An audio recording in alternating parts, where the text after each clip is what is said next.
قرآن وہ کتاب ہے جو در سے انقلاب ہے۔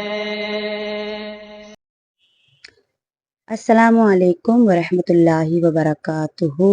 امید ہے آپ لوگ سب خیریت سے ہوں گے۔ وہ میرے بہن بھائی جو اس ویڈیو کو دیکھ رہے ہیں، اللہ تعالیٰ انہیں کامیاب فرمائے، ان کی پریشانیوں کو دور فرمائے، اور انہیں دین کے راستے پر چلنے کی اور قرآن شریف کو صحیح کرنے کی توفیق عطا فرمائے۔ آمین ثم آمین۔ جیسا کہ آپ لوگ دیکھ رہے ہیں کہ ہم نے اقرا قاعدہ اس کو اسٹارٹ لیا ہے۔ اس کی وجہ یہ ہے کہ ابھی آپ لوگوں کو پتہ ہے کہ وقت اور حالات ایسے چل رہے ہیں کہ لوگوں کا باہر جانا مشکل ہو چکا ہے، اور قرآن شریف جو لوگ پڑھنا چاہتے ہیں بس وہ اسی وجہ سے محروم رہ جاتے ہیں قرآن شریف پڑھنے سے، کہ باہر کیسے جائیں۔ اور آج کل تو یہ کہ گھر میں بلانے سے بھی بہت سے واقعات ہو جاتے ہیں، تو اس لیے ہم نے سوچا کہ آپ کی سہولت کے لیے کہ ہم تجوید کے ساتھ آسان طریقے سے، بالکل آسان طریقے سے، کوئی مشکل نہیں ہے، قرآن شریف جب انسان پڑھتا ہے نا، کوشش کرتا ہے، تو اللہ تعالیٰ مدد فرماتے ہیں۔ قرآن شریف ایسی کتاب ہے کہ اس کے پڑھنے والے کے ساتھ اللہ تعالیٰ فرشتے چھوڑ دیتے ہیں جو اس کی مدد کرتے ہیں، اور اللہ تعالیٰ خود ایسے بندے کی مدد کرتے ہیں۔ تو جو دین کو سیکھتا ہے اور سکھاتا ہے، ان کے ساتھ فرشتوں کی جماعت مسلط کر دی جاتی ہے۔ اب دوسری بات یہ کہ یہ کہنا وہ میری بہن ہے، وہ میری ماں ہے، جو سوچتی ہیں کہ اب کہاں سے تجوید صحیح ہوگی، بچپن میں جو پڑھا بس وہی رٹ گیا۔ یہ غلط سوچ ہے۔ آپ کوشش تو کریں، آپ کوشش کریں گے انشاءاللہ آپ دیکھیں اتنے آسان طریقے سے ہم آپ کو تجوید کے ساتھ قرآن شریف پڑھنا سکھائیں گے۔ اور اقرا قاعدہ اتنا زبردست قاعدہ ہے، آسان ہے، بالکل سیدھا سیدھا اس کو آپ پڑھ لیں گے۔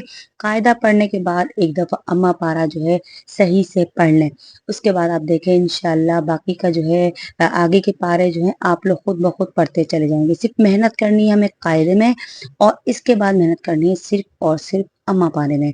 پھر آپ دیکھیں، آپ مجھے دعائیں دیں گی کہ اللہ نے ہمارا قرآن شریف صحیح کروا دیا ہے۔ صحیح۔ تیسری بات یہ کہ اگر آپ تجوید کے ساتھ قرآن شریف پڑھنے کے لیے مطلب خواہش مند ہے قرآن شریف کو تجوید کے ساتھ پڑھنے کے لیے، تو میرا یہ کہنا ہے کہ اگر آپ پڑھنا چاہتے ہیں تو مہربانی کر کے صرف ایک ہی ویڈیو کو پکڑیے گا، مطلب ایک چینل کو پکڑیے گا۔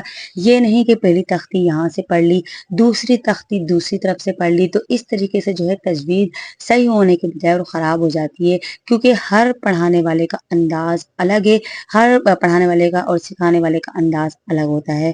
صحیح ہے۔ تو آج ہم پڑھیں گے تختی نمبر 1 مفردات، جو 29 حروفوں پہ مرتب ہے، اور یہ جو 29 حروف ہیں انہی سے ہمارا قرآن شریف مکمل ہوا ہے۔ اچھا، چوتھی بات یہ کہ تجوید کے ساتھ قرآن شریف پڑھنا کیوں ضروری ہے۔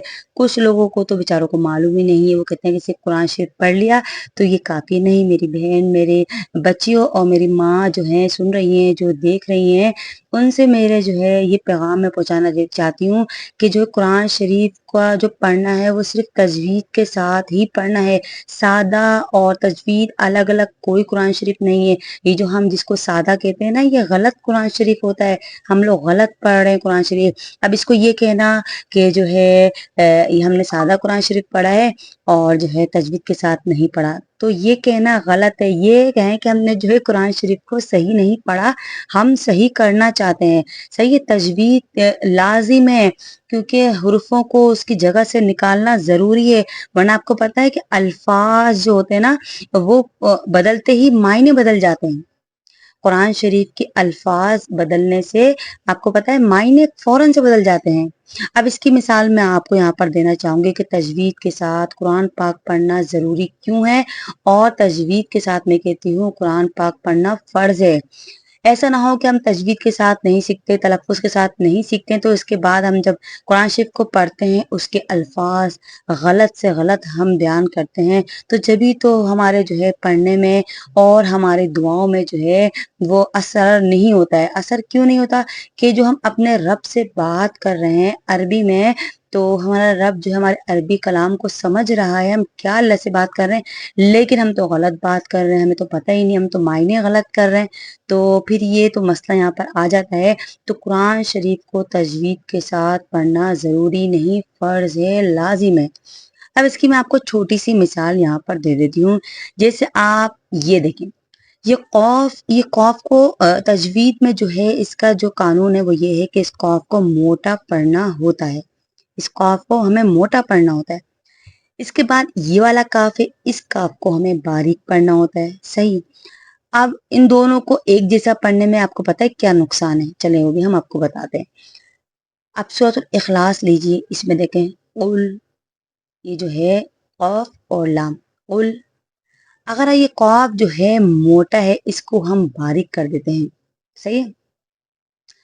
قل هو اللہ احد، قل هو اللہ احد، اس کا مطلب کیا ہے؟ کہو کہ اللہ ایک ہے، کہو کہ اللہ ایک ہے۔ اگر ہم اس کی جگہ جو ہے سیدھا سیدھا پڑھتے ہیں، جیسا کہ میری بہنیں کہتی ہیں سادہ قرآن شریف قل هو اللہ احد، تو آپ کو پتہ ہے اس کا مطلب کیا ہو رہا ہے؟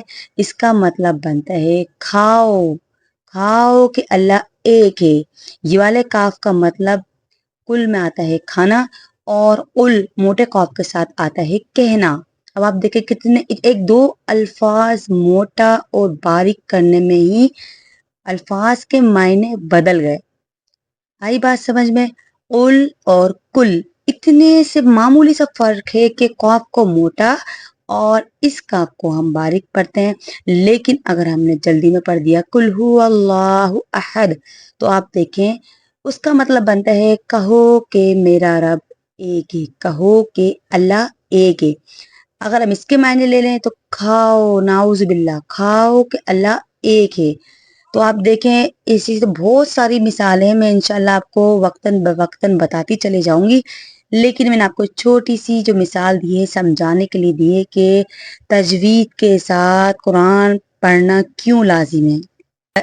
اگر آپ جو ہے قرآن شریف کو پڑھنا سٹارٹ کرتے ہیں اور جو ہے قرآن شریف کو پڑھ رہے ہیں اور آپ کی عمر بھی نہیں ہے، آپ کوشش کر رہے ہیں، آپ کو پتہ ہے آپ کوشش کرنے کے بعد غلط بھی پڑھتے ہیں، اللہ تعالیٰ غفور الرحیم ہے، وہ معاف کرنے والا ہے۔ آپ دیکھیے گا اللہ تعالیٰ آپ کو معاف کر دیں گے کہ میری بندی، میرا بندہ کوشش تو کر رہا ہے نا۔ اپنے فرشتوں کی جماعت سے کہتے ہیں کہ دیکھو میرا بندہ یہ کوشش کر رہا ہے، باقی اس کو نہیں آ رہا، یہ اس کی بس میں نہیں ہے، میں اس کو دیکھ رہا ہوں اور وہ میرے لیے پڑھ رہا ہے، مجھ سے باتیں کر رہا ہے۔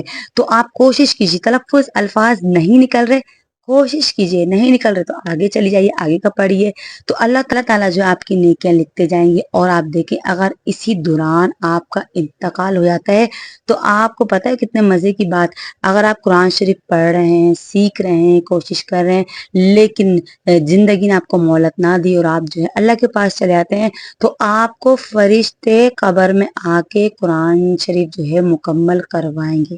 سبحان اللہ۔ اگر کوئی بندہ قرآن شریف پڑھتا ہے، عمر آپ کی زیادہ ہو گئی، کوئی مسئلہ نہیں ہے، اس تعلیم میں کوئی قید نہیں ہے، کوئی عمر کی قید نہیں ہے، کسی چیز کی قید نہیں ہے، صحیح جگہ کی قید نہیں ہے، ٹائم کی قید نہیں ہے، جب چاہے آپ اس کو لے کر بیٹھ جائیں اور پڑھنا شروع کر دیں۔ ثواب الگ ہے، اجر الگ ہے، فائدے الگ ہے، دنیاوی فائدے بھی اس سے بہت سارے حاصل ہونے والے ہیں اگر ہم قرآن شریف کو پڑھیں گے اور تجوید کے ساتھ ہم اس کو پڑھیں گے۔ صحیح ہے، ویڈیو بہت لمبی جائے گی اگر میں نے قرآن شریف کے اوپر جو ہے اس ٹاپک پر بات کرنی شروع کر دی۔ تو یہ تھی آج کی اتنی سی جو ہے نالج، میں نے کہا آپ تک پہنچاؤں میں اس کو، تاکہ آپ لوگوں کو بھی شوق پیدا ہو قرآن شریف پڑھنے کا۔